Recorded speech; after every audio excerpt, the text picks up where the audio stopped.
최근 일본 함정들이 대만 근해에서 발견됐습니다.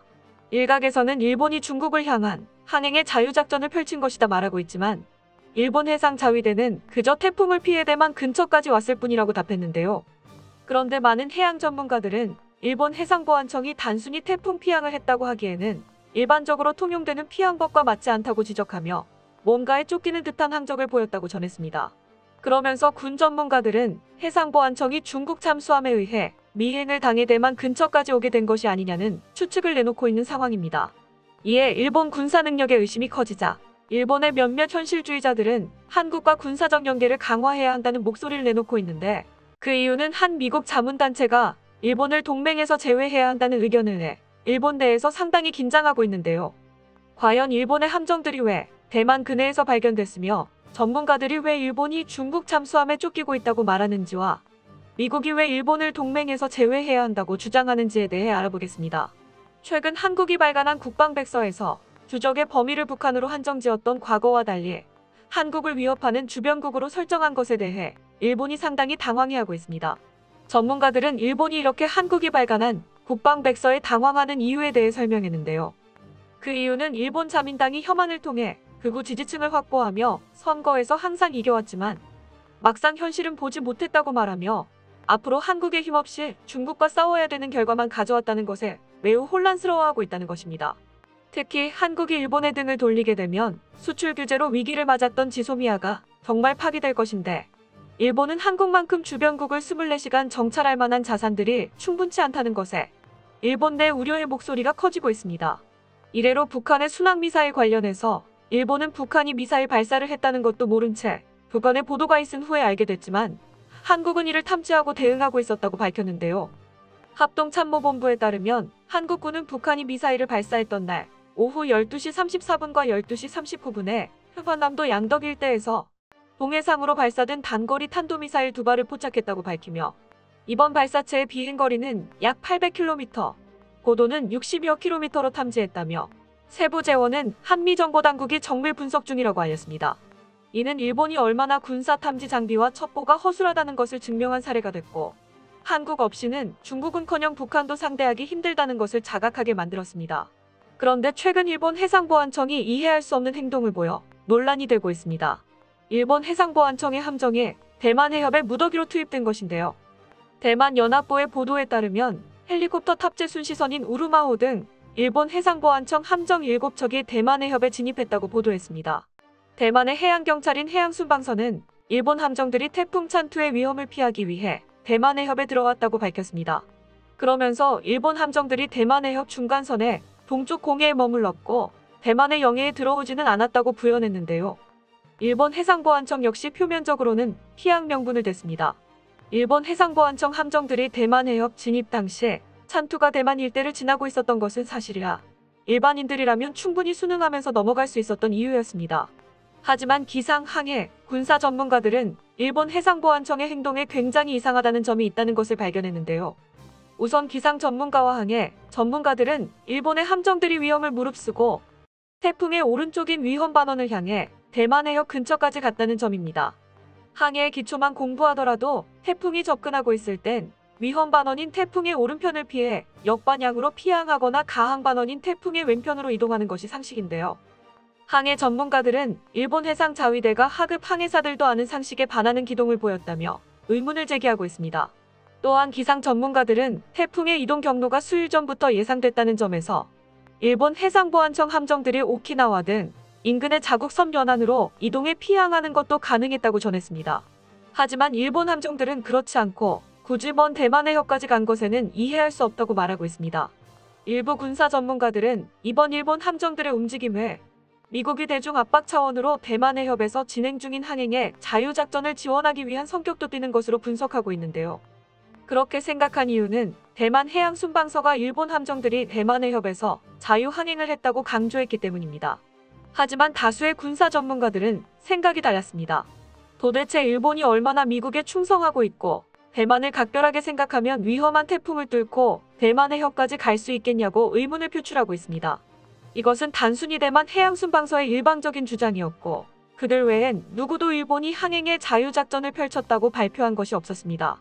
그러면서 그들은 일본 함정의 태풍보다 더 위험한 상황에 처했을 것이라 예상하며 대만 해협으로 갈 수밖에 없었던 이유를 중국 잠수함의 위협이 있었던 것이 아니냐는 예측을 내놓았습니다. 실제로 얼마 전 일본령의 접속 수역에서 중국의 구축함과 잠수함이 일본의 호위함에 의해 발각돼 한 차례 소동을 벌인 적이 있었습니다. 군사 전문가들은 중국의 잠수함이 일전의 소동으로 인해 본국으로 돌아간 듯 보였으나 사실 일본 해역 주변을 맴돌고 있었다고 예상하고 있는데요. 일본 해역을 돌고 있던 중국의 잠수함이 오키나와로 피항 중이던 일본의 함정들을 발견하고 일부러 오키나와로 가는 항로 사이에 위치한 뒤 그들을 미행한 것으로 생각하고 있습니다. 그러던 와중 일본의 함정이 중국 잠수함에서 나오는 경운기 소음을 청취했고 회피 기동을 펼친 것으로 예측하고 있습니다. 여기에 한 가지 다른 의문이 생길 수 있는데요. 왜 7척이나 되는 일본의 함정이 잠수함 하나를 잡지 못했을까 하는 생각이 들 수 있습니다. 이에 군사 전문가들은 이들이 자위대 소속이 아닌 것을 들며 일본의 함정들은 이미 피항을 염두에 두고 모항의 탄약과 무장들을 반출해 무게를 가볍게 만든 뒤 빠르게 오키나와로 이동하려는 계획을 세웠을 수 있을 가능성이 있다고 말하는데요. 그래서 잠수함에 대한 대응을 하지 못하고 또한 오키나와로 가는 길이 막혀 태풍의 위험을 무릅쓰고 대만 해협으로 향했을 가능성이 높다고 전합니다. 대만 해협은 중국의 앞바다지만 그곳에는 대만 함정과 미 해군의 구축함이 주둔하는 만큼 그들에게 도움을 요청하러 갔다는 것이 전문가들의 주장입니다. 이 생각을 뒷받침할 수 있는 증거는 바로 중국 언론들이 너무나 조용하다는 것인데요. 피항이든 항행의 자유작전이든 만약 일본의 함정들이 자국 영해에 들어왔다면 중국은 사용할 수 있는 모든 통로를 이용해 일본을 대놓고 비판했을 것이라는 것이죠.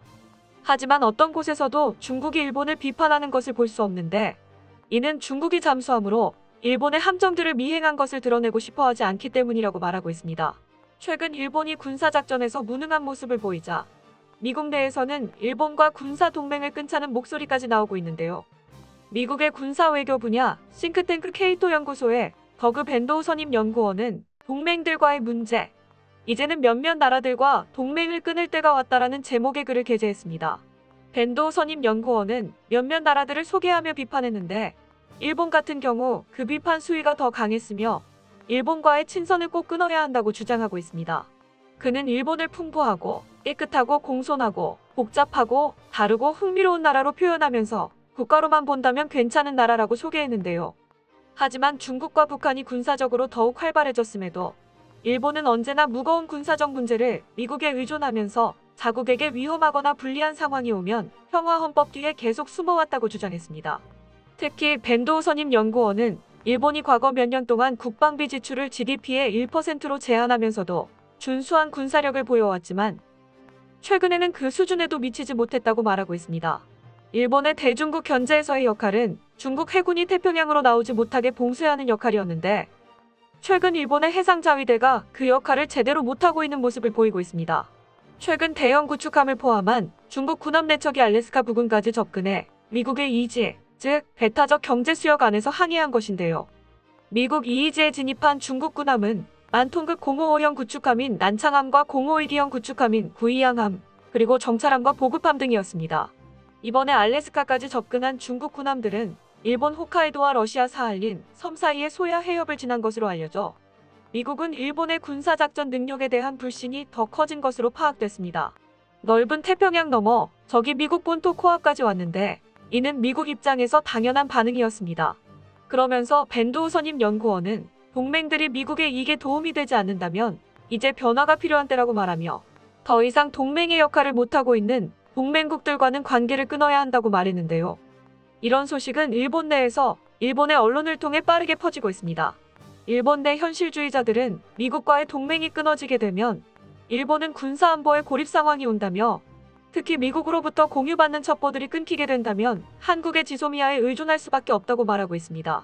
또한 그들은 일본 정치인들이 나라를 다 망치고 있다며 과연 한국 없이 중국과 북한에 대응할 수 있겠냐고 말해 우려를 표했고 하루빨리 한국과 관계 개선에 들어가야 한다고 주장하는데요. 하지만 한국 내부에서는 이미 일본을 적으로 규정하였고 만약 일본이 과거사에 대해 사과하여도 그동안의 역사가 일본은 절대 믿어서는 안 되는 나라라고 말하고 있습니다. 이런 것을 보면 일본은 자업자득이라는 말이 정말 잘 어울리는데요. 일본의 앞으로 행보가 주목되며 한국이 일본과 격차를 벌리고 있는 것에 박수를 보냅니다. 끝까지 시청해주셔서 감사합니다. 도움이 되셨다면 좋아요를, 다른 이야기도 궁금하시면 구독을 눌러주세요.